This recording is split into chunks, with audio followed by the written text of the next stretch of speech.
Good morning, Michael here, and we're looking today at Psalms 8 and verse 2 for the exposition. Let's just read those first two verses of this psalm that is subtitled, How Majestic is Your Name. Verse 1. O Lord, our Lord, how majestic is your name in all the earth. You have set your glory above the heavens. Verse 2. Out of the mouth of babies and infants, you have established strength because of your foes, to still the enemy and the avenger. So we look to the Treasure of David. It's written by Charles Spurgeon for the exposition on verse 2. Nor only in the heavens above is the Lord seen, but the earth beneath, it telling forth his majesty.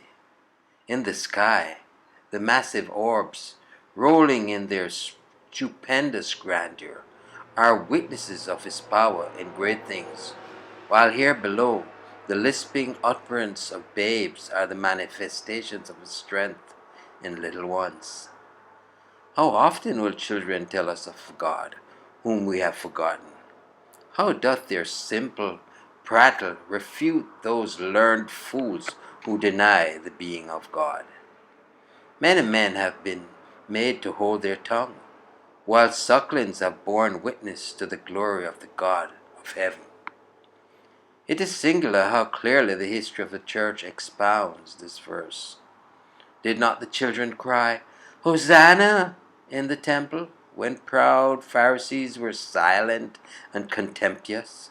And did not the Savior quote these very words as justification of their infantile cries? Early church history records many amazing instances of the testimony of children for the truth of God, but perhaps more modern instances will be the most interesting. Fox tells us in the Book of Martyrs that when Mr. Lawrence was burnt in Colchester, he was carried to the fire in a chair, because through the cruelty of the papists he could not stand upright. Several young children came about the fire and cried as well as they could speak, Lord, strengthen thy servant and keep thy promise. God answered their prayer, for Mr. Lawrence died as firmly and calmly as anyone could wish to breathe his last breath. When one of the Pope's chaplain told Mr. Wishart, the great Scot martyr, that he had a devil in him, a child that stood by cried out, A devil cannot speak such words as yonder man speaketh. One more instance is still nearer to our time. In a postscript to one of his letters, in which he details his persecution when first preaching in Moorfields, Whitfield says, I cannot help adding that several little boys and girls who were fond of sitting round me on the pulpit while I preached and handed to me people's note, though they were often pelted with eggs, dirt, etc., thrown at me, never once gave way. But on the contrary, every time I was struck, turned up their little weeping eyes and seemed to wish they could receive the blows from me.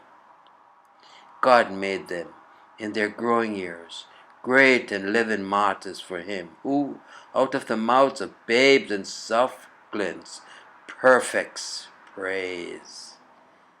He who delights in the songs of angels is pleased to honor himself in the eyes of his enemies by the praises of little children.